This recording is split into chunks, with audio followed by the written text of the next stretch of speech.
Dictatorships like this throughout history, we have seen, they seem incredibly stable. And in fact, they are stable until they're not. And then things change very, very quickly. Nicolae Ceausescu, the dictator of Romania, was giving a happy speech. And within 20 minutes, the 100,000 people gathered in the square rushed the building he was in. 24 hours later, he'd been killed by a revolutionary court. Muammar Gaddafi got up to take a tour of his city in his limousine, and 3 hours later, he was being pulled out of a road culvert and was torn to pieces by the crowd. Russia is under attack by Russia.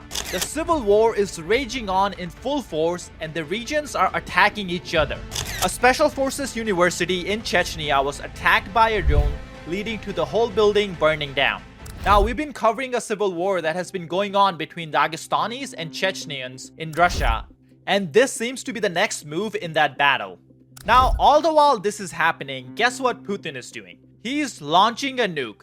Russia is doing a show of force as a way of strategic deterrence. Now, there's no better way for me to tell you guys that Russia is following in the footsteps of collapsed Soviet Union than to tell you that while Putin is showing to the world that Russia is a nuclear superpower, there's a 180 feet feces fountain in the middle of Moscow, the capital of Russia.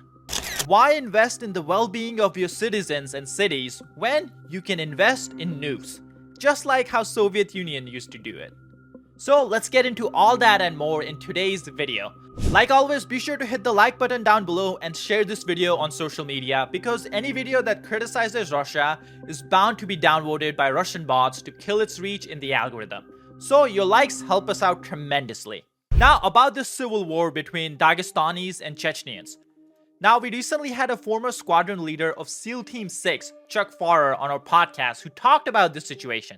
So let's quickly listen to that before we get into new details. It's good to think of national command authority in Russia, not so much in terms of a government or even necessarily a dictatorship, but think of it as a mafia crime family. Vladimir Putin, in my estimation, is the richest person in the world. He commands all of the natural assets, the financial systems. He commands everything in Russia. If you are a trusted oligarch, he can toss you not just a company, but an industry. Not just one natural resource, but all of that natural resource. What he expects in return is he gave you everything, you give him everything he wants. So in the case of the Chechnya and Dagestan back and forth, we have competing oligarchs who are now fighting over one of those prizes. It's a significant split because the Chechen leader has already announced a blood feud, which is an endemic part of their culture. It's basically, you've drawn blood against me. There was some shooting at the Raspberry industry headquarters. There's going to have to be blood to pay for that. But here we're seeing an interesting case. In my estimation, we've got a mafia boss and he's not keeping the lid on his subordinates, right? The boss doesn't want the underbosses fighting it out. They should all do what the boss says. But what's interesting to me in this case is they're not paying attention to Putin, which might be a bigger problem than we know. The company Chuck is talking about is Wildberries, and it's like Amazon of Russia. It was founded by a couple, but now the husband and wife are separated and they both want the control of the company. Now, in a normal society like Russia claims to be, this is something that would be settled in court. But in Russia, the husband went to the Chechen dictator, who's probably a billionaire and a mafia boss, and the wife went to a Dagestani billionaire, who's probably a mafia boss too. And then the Chechen dictator took his soldiers, his mercenaries, to the headquarters of the company and decided to take it over. But there was a shootout at the company, 2 security guards died, and that's when the Chechen dictator Kadyrov declared a blood feud. Because he said the other side was trying to assassinate him, and now he wants blood and revenge. And after all this, some Dagestani politician's house got shot up, some guards in Chechnya were attacked and killed, And now this brings us to today's news. A building of Special Forces University was caught on fire because of a drone attack. In fact, the building is named after Putin, and maybe there's some symbolism that it was chosen to be the target. Here are some pictures from the attack, as you can see from your screen. And this is what Kadyrov said after the attack. In the near future, we will show them, the Ukrainians, such a retaliation that is beyond their imagination. We will not let them joke with us. Today, I gave all the commanders on the front line the following order: do not take prisoners, destroy them, and to give more than 100% in combat, so that they understand how else the Chechens can show their military capabilities.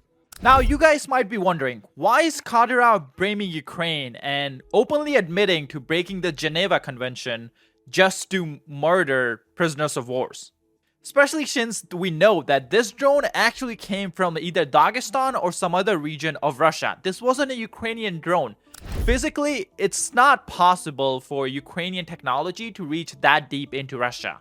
Well, that's because Putin, the big head of the Mafia, has actually approved the merger of the company that Kadyrov is fighting over. He has basically given that company to the Dagestani billionaire.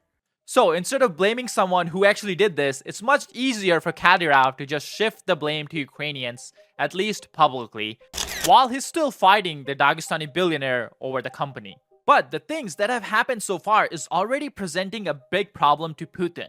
One of the biggest geopolitical events that the whole world is waiting for is the upcoming presidential election. Now, there are a lot of questionable trading sites that have popped up around this, but you always want to be careful with anything that's not approved by proper authorities. This is where today's sponsor, Kalsi, comes in. Kalsi is the first legal exchange where you can bet on any event, including but not limited to elections. Do you think you know who will win the presidential election? Or how many seats the Democrats or Republicans will win in the House or Senate? Well, Kalsi finally gives you a legal way to trade on that. Bet on the outcome of these elections and much more. In fact, Kalsi went to court and won legal approval for election betting for the first time in over 100 years. They have markets on who will win the presidential election, who will control the House and the Senate, who will win swing states, and more. Kalsi is being used by hundreds of thousands of people and has facilitated over $1 billion worth of trades. Let's take an example. Of course, you can bet on the presidential election and other things like interest rate hikes. Here, if you think the Fed will only cut rates 3 times this year, then you can place your bet on it on more than 3x your money if you end up right. That's pretty good. So, put your money where your mouth is and sign up using our link, kalsi.com/businessbasics. And the first 500 traders who deposit $100 will get a free $20 credit. Now, back to the video. You see, it's not a good look when your country is suffering in a war that you started, while the regions and the leaders of these regions are fighting amongst each other. Now, this is something we talked about in more detail on the podcast, so let's listen to that. It's interesting, the oligarchs receive everything from Putin and ostensibly will give everything to Putin as he asks for it. Dictatorships like this throughout history, we have seen, they seem incredibly stable. And in fact, they are stable until they're not. And then things change very, very quickly. Nicolae Ceausescu, the dictator of Romania, was giving a happy speech. And within 20 minutes, the 100,000 people gathered in the square rushed the building he was in. 24 hours later, he'd been killed by a revolutionary court. Muammar Gaddafi got up to take a tour of his city in his limousine, and 3 hours later, he was being pulled out of a road culvert and was torn to pieces by the crowd. So, does the crown rest easy on Putin's head? Putin remembers that Prigozhin mutinied, drove to Rostov-on-Don, took over the military headquarters, then turned on Moscow. And Putin never forgets that no one stopped him. Nobody. Not one soldier said, stop, don't go any farther. Not one soldier said, where are you going with all those tanks? The only part of the Russian armed services that even made any attempt attempt to resist was the Russian Air Force, and they lost half a dozen aircraft. Putin's got problems. And like I said, everything goes well in that dictatorial system until it doesn't. And we only need, look, Nero, Caligula, the Roman emperors, as vicious as they were, everything was good for them until it wasn't. And the Praetorian Guard is what turned on him, i.e. the oligarchs. So we'll see.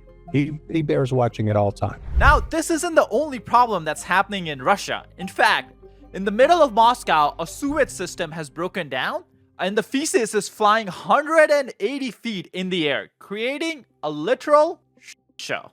Here you can see that from many different angles. But while this is happening, and while Russia is falling apart in a civil war, Putin is back. And this time he wants to show the world again that Russia is a nuclear power. I don't know if you guys remember, just a few weeks back, we covered a nuclear show that Russia put on. They basically wanted to warn the West, warn NATO and US that don't give Ukraine permission to strike inside Russia using Western missiles because Russia is a nuclear power. And to send a message, what they did is they scheduled the test right as Putin and the foreign minister Lavrov gave this big speech. And the test was supposed to show the world like one of Russia's nuclear missiles, Satan II. But then missile just exploded in the silo because of some gasoline malfunction. So Putin is back, and this time he wants to show everyone that Russia still has nukes and the nukes work. So here's what he said. Today, we are conducting another exercise of strategic deterrence forces. We will work out the actions of officials to control the use of nuclear weapons with practical launches of ballistic and cruise missiles. I should like to note at the outset that Russia reaffirms its principled position that the use of nuclear weapons is an extreme and exceptional measure to ensure the security of the state. At the same time, we are well aware that it is the nuclear triad that continues to be a reliable guarantor of our country's sovereignty and security, which makes it possible to solve the tasks of strategic deterrence and maintain nuclear parity and the balance of power in the world as objective factors of global stability. Given the growing geopolitical tensions and the emergence of new external threats and risks, it is important to have strategic forces that are modern and constantly ready for combat use. We will continue to improve all their components. We have the resources for this. I emphasize that we are not going to engage in a new arms race, but we will maintain nuclear forces at the level of necessary sufficiency. Now, this was exactly what we've been talking about for the longest time. Putin is never going to use nukes, but this is just a way of putting pressure on US to not help Ukraine as much as Ukraine needs. This is a way of putting pressure on NATO and the West as a whole. Now, then there are people in the West, some citizens and even some politicians who'll see this and say that we shouldn't be helping Ukraine because helping Ukraine will provoke Putin and Putin could go nuclear. He could go crazy. He's a crazy person. But at the end of the day, this is the strategy the West has taken since 2014. We have not helped Ukraine as much as Ukraine needs because we don't want to provoke Putin.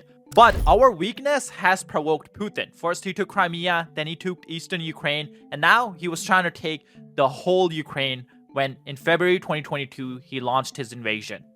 Now I have some clips from people predicting that this was going to happen. What happened in 2022 was going to happen back in 2014. So there were people who saw what Putin was trying to build. He was trying to rebuild the Russian Empire, the Soviet Empire. And we did nothing. But first, here's some videos from the nuclear drills that Putin just carried out.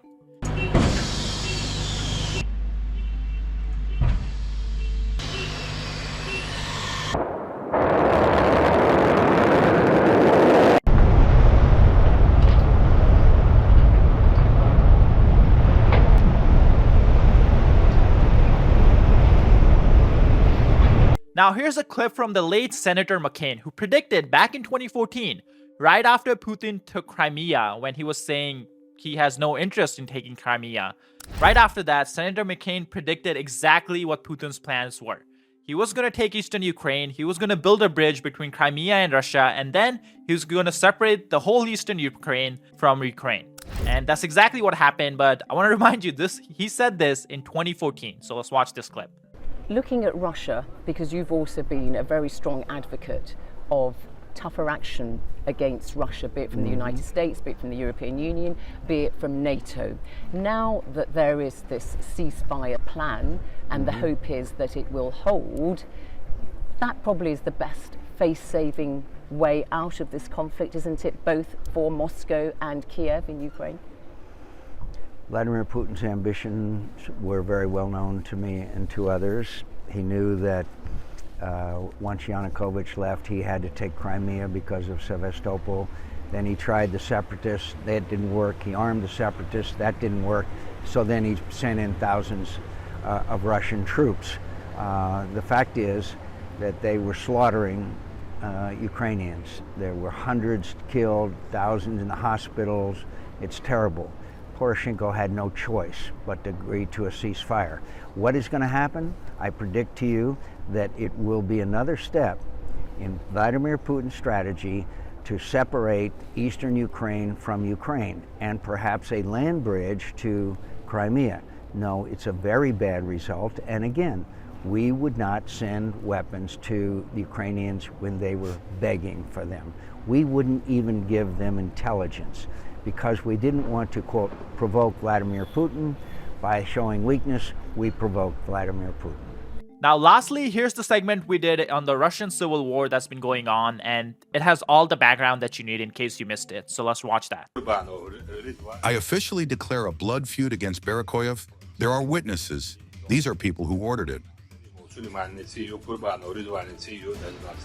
It's happening.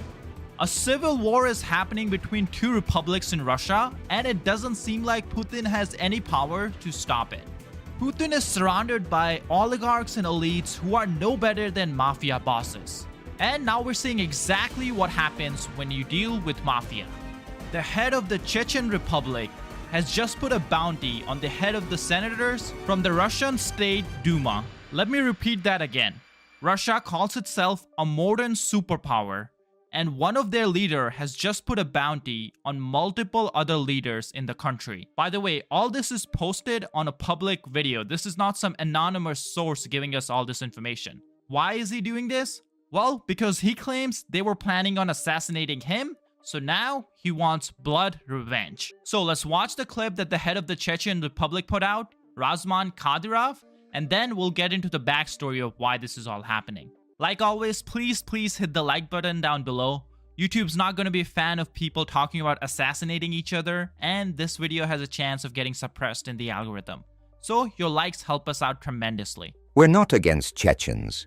We're against Kadyrovites. Business situation. Barakoyev Bekan, Kerimov Suleiman, Kurbanov Rizvan. Order a murder. I officially declare a blood feud against Barakoyev, Kerimov, and Kurbanov. I'm a Chechen. I'm taking what's mine back home. There are witnesses. There are people who ordered. There are people who are careful to give this a national coloring and claim that the instigators of the conflict are allegedly Kadyrovites. So this issue is really between the Chechen head Kadyrov and the Russian senator Suleiman Kerimov, who's a billionaire and an oligarch. The conflict has been named the most serious conflict in the last 10 years. There's a serious discussion in Russia that this could lead to a war between Chechens and Dagestanis. There was a shooting in Moscow after the video that you just saw. In fact, the Dagestani ministry went as far as to say the blood conflict that the Chechen leader outlined today and the accusations of organizing his assassination are seriously destabilizing. Many Russian experts believe that Kremlin can no longer extinguish the situation or control it. There are rumors that the National Guard of Russia and Interior Ministry forces will be deployed to North Caucasus. It is also possible that the army group will be strengthened. This may affect the course of the special military operation in Ukraine, mainly because Chechen forces are actually fighting in Ukraine for Russia, but there's a chance they might be called back to Chechnya. Now we'll get into the backstory of this conflict in just a second, but this exact situation experts had predicted a while ago. You see, like any mafia state, Putin needs his soldier in the country to make sure stuff like this doesn't get out of hand. But right now, they're busy in Ukraine to fulfill his senseless dream of creating a Soviet empire. This means any small conflict can spiral into a nationwide civil war. Let's watch this clip to get a sense of how much power these senators and heads really have, who are really just mafia bosses. They control their own armies. Let's get into the clip. So let's get into the backstory of this blood revenge. This all has to do with the business. A very big business, in fact. Billions of dollars worth. So ever since Putin started his senseless invasion of Ukraine, Russia has been going through a wealth redistribution. Basically, if you're an oligarch and you don't support Putin's war, then everything you own will be redistributed to people who support Putin. The good old dictatorship economy. This brings us to the company in question today, Wildberries, which is basically like Russia's Amazon. It's worth around $17 billion, and 99% of the company is owned by one person, this woman.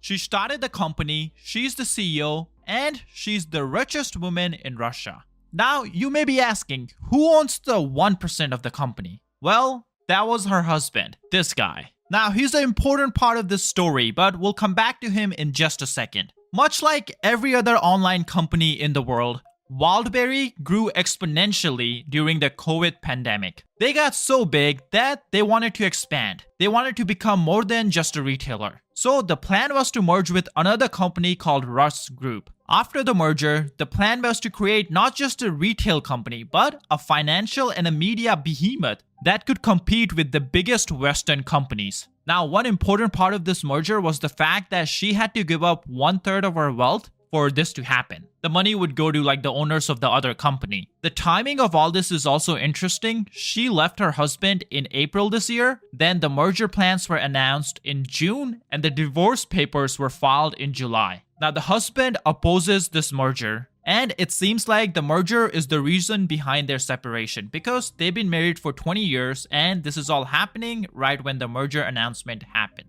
Another interesting part was the fact that Putin himself had approved this merger. In a country like Russia, the law doesn't matter. The parties involved, what they think doesn't matter. If Putin is fine with it, then it's okay. But there was one person who did have a problem with all this, and that was the husband, also the co-founder of the company and owned 1%. So instead of going to the police or the lawyers, he went to the Chechen leader, Kadyrov. Now together they released a video explaining more details about the situation, about the merger. So what this merger was basically, a new company was created and Wildberries basically put all the assets in this new company. But the Rust company, which is in fact much smaller than Wildberries, didn't put anything. Then the Wildberries founder, the wife, owned 65% of this new company and the Rust founders owned 35% without actually contributing a single dollar to this new company. So basically, she gave away 1/3 of her wealth for nothing, just for future plans basically, which is of course suspicious. It seems like this wasn't much of a merger, but rather it was like, sign the papers or you're flying out the window. The good old Russian way. So the husband takes the Kadyrov and his army, I guess a small group of his army, and goes to the company headquarters, basically to take it over and seize operations. This gives a new meaning to the hostile company takeover. At the headquarters, a shootout happens between the Kadyrov men and the company security personnel. In this shootout, 2 people are killed. So it was deadly. Now today, or I guess yesterday, was the first public statement the head of Chechen Republic made after that deadly shootout. In the video, he basically says one oligarch who's also a MP in the Russian State Federation and 2 members of the Russian state had ordered to assassinate him. And now he wants blood revenge. Basically, he's putting a bounty on their head and he wants them to either prove their innocence or pay the price for their actions. Now, I'm sure many of you were surprised to hear that story as I was, but this is what Russia was not even 20 years ago. Up until early 2000s, this is basically how business was done in Russia. Business disputes were not settled through negotiation or legal system. They were settled with car bombs, contract killing, and daylight assassinations. Violence was the currency of power in a country where fortunes were built and destroyed by brute force. That never went away. It just started happening in private rooms instead of public streets. Russia was a mafia state and is a mafia state. The Putin regime is sort of typical for dictatorship. It has all the trappings of being powerful and able to project power, but behind that, it's actually quite brittle. If just enough pressure is put on it, it will crack, it will fall, it will break. And then what we see in Russia is actually three different pressure points. So one of those pressure points, and I think the most important pressure point, frankly, is the economy. Russia's economy is a disaster. Their key interest rate at the central bank just a year ago was 8%. Today it's 19%. There's a lot of projections that they have to move the interest rate perhaps more than 25%. Business lending totally dries up. Now to get a mortgage, many banks require 50% interest or 30% interest for housing loans. It's just simply become unaffordable. But what's important about that? The Russian population is incredibly indebted with credit, loans, and other bank systems. And what happens with that is that now, as the interest rates are going to go up and the amount that people have to pay back monthly to the bank goes up, it's going to be very hard for them to do so. And we think a lot of people are going to walk away from their homes or from their investment properties. And why that's significant is the fact that if just a small number of them were to walk away and those loans turn bad, there's significant evidence that the banks of Russia would not be able to cope. And the Russian economy itself would not be able to cope. Because at this point, the housing bubble that was created by giving away free money to go buy properties will bust. And that could create significant problems. Real inflation in Russia is probably north of 24%. There's a lot of estimates who put it somewhere in the 30s. And Putin, everything that he's doing right now will only worsen it by printing money for domestic programs in Russia, including the war effort. So the other two areas that I think are really important here is the political angle as well as the military angle. So when I say the political angle, that means what's occurring domestically within the Kremlin. I have no illusion that the Russian people will rise up and come to the Kremlin and demand democracy. But I do think that there's people around Putin, namely the oligarchical class, who are looking out for their own self-interest. They recognize that Putin is already 72 next month. He will eventually die. And when he does die, the various factions of the oligarchy will be battling with each other over who will take the throne. And due to that, if you're an oligarch and you're in the out faction, you realize that you're unlikely to be able to come to power in such a circumstance. You realize that once your enemies come to power, they're going to liquidate you and they're going to liquidate your family and they're going to take all your assets. So if you want to be strategically wise, it actually makes sense to get rid of Putin yourself, to end his regime and to install your own people. But the only way that could happen, realistically, is if there's collusion with either the military or the intelligence services, preferably with both. But in the case of Russia, we know that there's a chance and a historic precedent that the Russian military just collapses, where soldiers stop fighting or soldiers run away, something that could happen, especially if the economy were to become disastrous or hyperinflation were to kick in. So soldiers aren't receiving their salary or are unable to survive on it any longer. But the other side is that these people, these oligarchs, know that they have to line with somebody in the military intelligence service. And the military might be actually a great place to start. The military currently is being humiliated by Putin. Putin took them off of the Kursk counteroffensive, which is the oblast in Russia being occupied by Ukraine. He put the FSB, the perpetual enemy of the military, in charge of the operation. It's really an insult. But second to that, Putin did something even worse. He is now allowing the FSB to round up and arrest very senior officers in the Russian military for corruption. The fact is, everybody in the Russian military that's at a senior level, like the intelligence services, is engaged in corruption. So now it's being selectively enforced, as one would expect. But once again, if you're a general and you realize that eventually they're going to catch up with you as well and be asking about the questionable acquisitions you've made, you now have sort of a motive to operate in your own interest and against Putin and against the intelligence service. So if you're in league with others to do so, you could actually try to overthrow the government. And it's not as really radical as many people might think. And the simple example is when Prigozhin, the head of the Wagner group, went into Russia last year.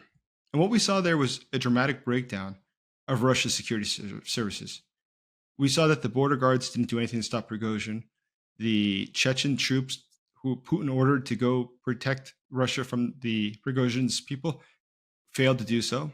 We saw that the National Guard failed to do anything, and the military itself, when Prigozhin got to Rostov, which is where the southern command of the Russian military is located, the generals came out and drank coffee with him. They were chatting with him in the street. They knew very well he was coming. They could have ordered an airstrike 20 kilometers before he got to the city, but they chose not to. They chose instead to drink coffee with him and try to persuade him. And the reason for that is simple. Why didn't they just kill him if they had the chance? Or at least arrest him? And the answer is simple. They themselves are not sure how much longer Putin is going to be around for. And they could not be really certain. Maybe Prigozhin will succeed. Maybe he's going to overthrow the power. And if he does, what will become of us who tried to prevent him? So it's better just to stand to the side and do very little. But if we go back to the political sense again, the most senior people in the Russian government during the entire Prigozhin saga did not speak out. They were silent. They themselves also had doubts what would come next. So I think looking ahead, Russia is much more of a basket case than what we give it credit for. Of course, we'll keep you guys updated on this story, so be sure to hit the subscribe button down below. Now, this Russia-Ukraine war, much like any geopolitical event, it's moving very fast, and it's pretty much impossible to keep up with all the news. That's why we launched Global Recap, a geopolitical newsletter that covers the world news in a quick and simple way. Every day, we send out an email directly to your inbox that covers the most important geopolitical news that you can read in less than 5 minutes. Trust me, because I do it every day. Best of all, it's completely free and you can sign up now by using the link in the description or scanning the QR code. Sign up now and become more knowledgeable about the world you live in.